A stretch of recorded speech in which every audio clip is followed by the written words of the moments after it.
Oke, assalamualaikum warahmatullahi wabarakatuh. Bertemu kembali di podcast SMKS Al Mahrusyah. Di sini kita kedatangan bintang tamu dari Surabaya, yaitu yang bernama Mas Rehan Nur Alif ya. Fatir, ya mohon maaf atas nama Fatir ya. Dari Surabaya kedatangan bintang tamu kita bernama Fatir. Oke, Ya, Mas Fatir, bagaimana kabarnya? alhamdulillah sehat. Oke, di sini di ruang podcast SMK akan menanyakan tentang pengalaman Mas Fatir selama belajar ilmu filsafat. Apa pengalaman Mas Fatir selama belajar ilmu filsafat di pondok pesantren? Coba dijelaskan secara gamblang bagaimana caranya Mas Fatir bisa mendalami dan bisa mengaplikasikan atau merealisasikan tentang ilmu filsafat. Oke, Mas Fatir. Ya, ya, setelah itu kalau seumpama kita mau mendalami ilmu filsafat, kita harus tahu dulu pondasi awal yaitu iman. Ketika seseorang tidak mempunyai iman yang kuat dan dia berani-berani belajar filsafat, dia akan kehilangan kendali dirinya dan menjadi hilang atau yang bisa dinamakan gila. Ya, kalau kita bahas masalah ilmu filsafat ya. Kalau seumpama kita mau belajar ilmu filsafat, kita itu harus tahu awal yaitu iman. Yang kedua, kita harus tahu apa yang dinamakan stoisme. Ya, di situ kita nanti diperkenalkan yang dinamakan stoisme itu apa. Nanti setelah itu lanjut ke jenjang selanjutnya. Ya, mungkin segitu. Oke, kita perlu bertanya apa ya yang dinamakan teori stoisme, dan salah satu perancang atau pembuat storytellers tentang pendiri sebuah filsafat barat. Bagaimana anggapan Mas Fatir untuk memperjelaskan stoisme dan storytellers? Mohon dijelaskan.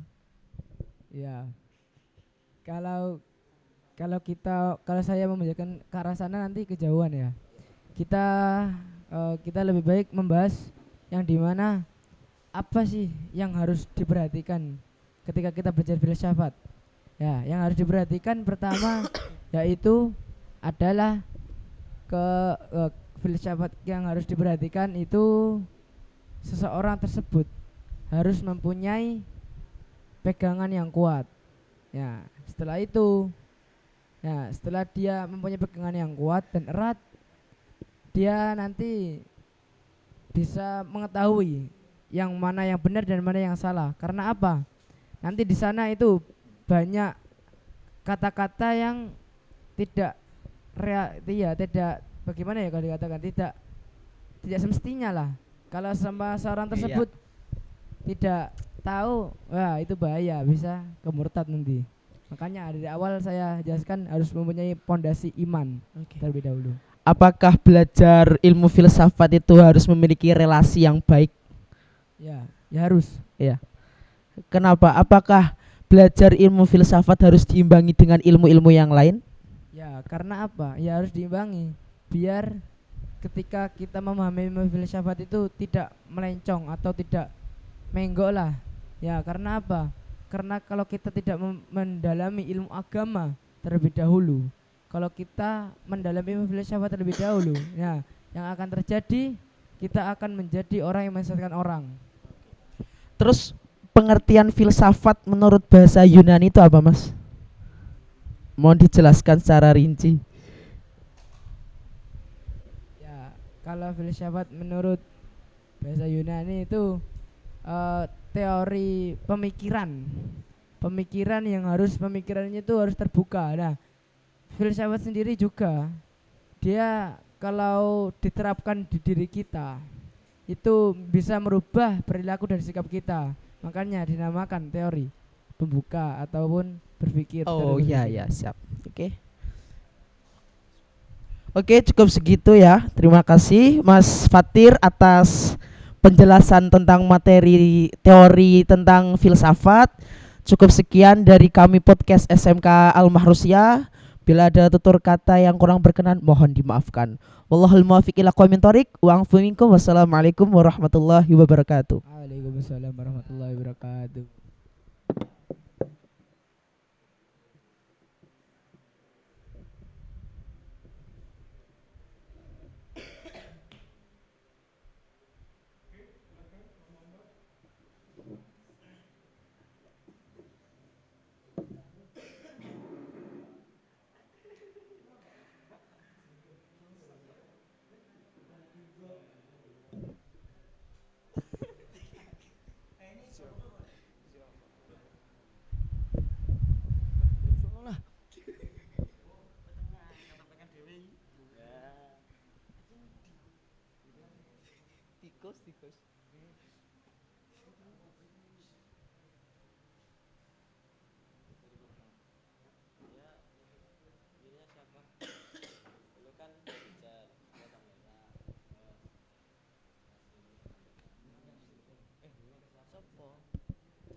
Oke, kami dari kelompok 3, kelompok 4, maaf. Kami dari kelompok 4 akan mempresentasikan hasil podcastnya tadi ya. Langsung saja dari saudara Isan akan menjelaskan tentang peralatan apa? Peralatan streaming. Cukup singkat, padat dan jelas. Ya, assalamualaikum warahmatullahi wabarakatuh. Perkenalkan, nama saya Iksanur Rahman. Tugas saya sebagai kameramen 2 yang mengesut narasumber. Nah, saya menggunakan kamera Sony MC1500. Di kamera MC1500 itu bodinya relatif lebih besar dan mempunyai satu ring. Juga tidak mempunyai mikrofon internal. Nah, di kamera Sony MC1500 itu mempunyai memori internal sebesar 32 GB. Nah, dan kamera itu bisa ditambahkan memori eksternal. Di situ ada port memorinya. Di bodi kameranya itu ada port memori, juga ada port HDMI, juga SSD. Nah,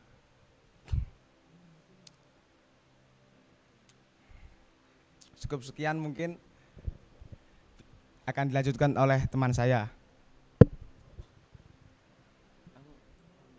Assalamualaikum warahmatullahi wabarakatuh. Perkenalkan, nama saya Arkan Faiz Romata. Saya sebagai operator live streaming yang mengatur jalannya live streaming. Saya menggunakan aplikasi OBS untuk melakukan live streaming.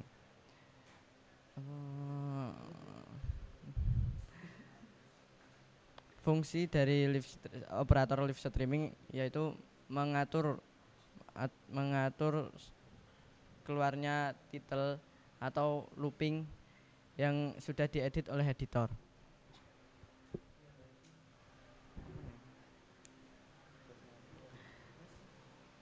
Cukup sekian dari saya. Wassalamualaikum warahmatullahi wabarakatuh. Dilanjutkan saya ya. Ya, di sini saya sebagai host atau pembawa acara. Tugas saya itu menghandle dan memperlancarkan alurnya suatu acara atau podcast. Dan di situ saya sebagai pembawa acara atau pembuka topik permasalahan masalah podcast. Di situ cukup, tugasnya host dari situ akan dilanjutkan oleh teman saya. Assalamualaikum warahmatullahi wabarakatuh. Perkenalkan, nama saya Asfi Fauzia Ramdhani. Tugas saya sebagai kameramen bagian host. Kamera yang saya gunakan adalah camcorder Sony NX100 yang ukurannya lebih kecil daripada MC1500. Kelebihan dari camcorder NX100 ialah memiliki mixer audio bawaan langsung di kamera dan memiliki mikrofon internal dan juga memiliki 2 slot memory card. Ya. Perbedaannya dari MC1500 ialah di iFindernya tidak touchscreen, masih menggunakan tombol-tombol, dan juga memiliki 3 ring yang memiliki fungsi masing-masing. Fungsi ring paling depan ialah untuk fokus, yang ring tengah untuk zoom, yang ring paling belakang ialah untuk iris. Cukup sekian penjelasan dari saya, akan dilanjutkan teman saya Ali Asyami sebagai teacher. Baik, perkenalkan nama saya Ali Asyami. Tugas saya di sini sebagai operator switcher. Di mana switcher yang saya gunakan tadi adalah Live Pro L1. Nah, keunggulan Live Pro L1 ini ialah memiliki 4 input HDMI dan 1 output HDMI. Juga dilengkapi dengan layar monitor dan sudah dilengkapi dengan capture card bawaan yang disambung dengan laptop dengan menggunakan kabel USB tipe A. Nah, fungsinya switcher ini yaitu untuk mengkombinasikan antara gambar atau tampilan untuk menjadi satu. Baik, mungkin akan saya serahkan kepada Wahyu Rafi. Sekian presentasi dari kami kelompok 4. Mohon maaf jika ada kurang lebihnya. Mohon dimaafkan yang sebesar-besarnya. Oke, cukup sekian. Wassalamualaikum warahmatullahi wabarakatuh. Waalaikumsalam warahmatullahi wabarakatuh.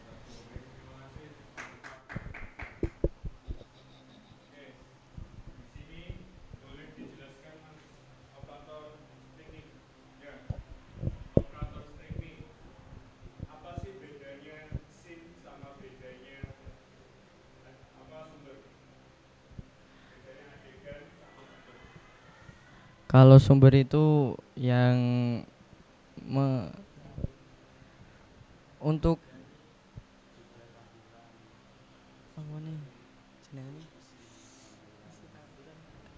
kalau sumber itu isi adegannya, isi scene-nya. Kalau scene itu nama atau sebuah wadahnya. Cukup.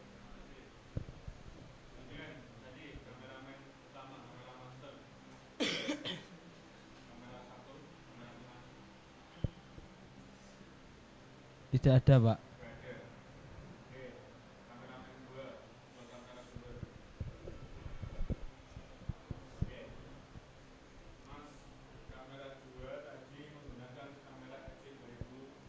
MC 1500.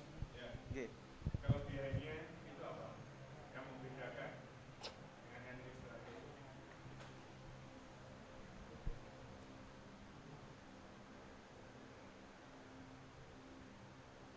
Anu, Pak.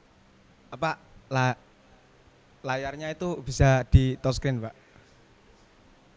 1. Habis itu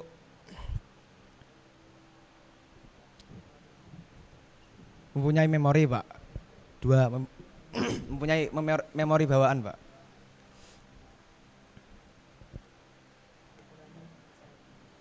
Udah, Pak, itu aja, Pak.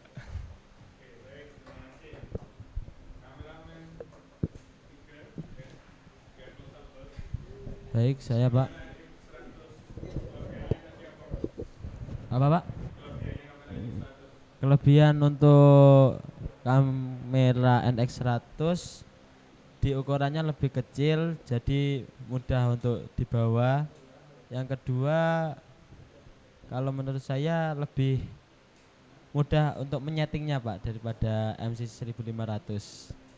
Nah, dan kelebihannya lagi sudah ada mikrofon internal, mixer audio bawaan, dan memiliki 2 slot memory card.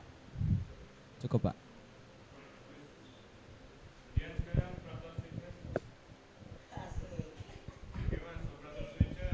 Iya, Pak.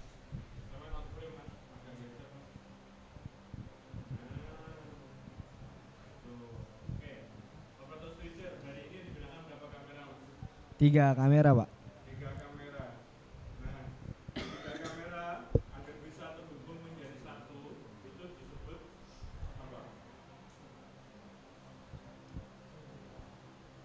Apa, Cuk?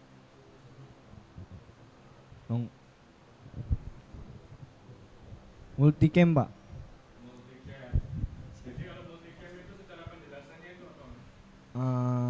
Dua kamera dijadiin satu, Pak. Oh, satu, Pak. Lebih dari satu, Pak. Lebih dari satu kamera.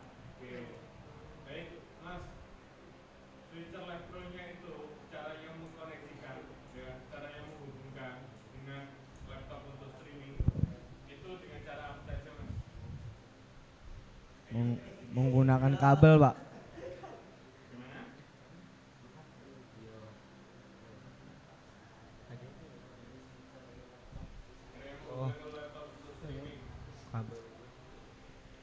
Kabel USB tipe A, Pak.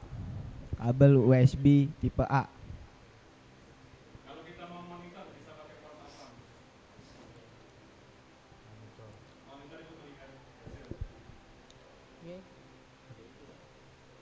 Kabel HDMI, Pak. Oke.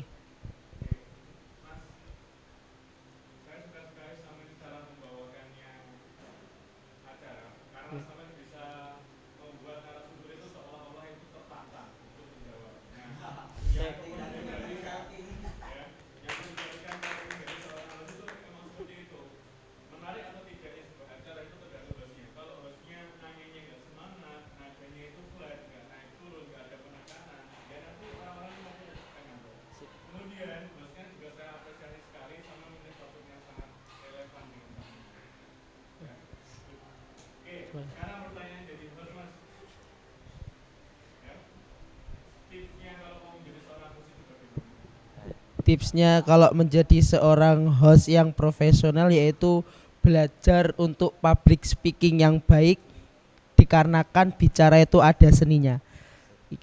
Selain itu kita harus bisa mengatur artikulasi kejelasan mimik saat kita mau tampil atau mau podcast. Selain itu kita bisa membuat penonton atau audiens tertarik dengan podcast kita.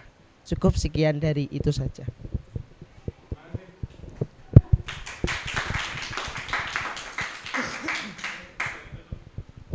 Oke, terima kasih. Saya tutup. Wallahul muwaffiq ila aqwamit thoriq wa anfu minkum. Wassalamualaikum warahmatullahi wabarakatuh. Waalaikumsalam warahmatullahi wabarakatuh.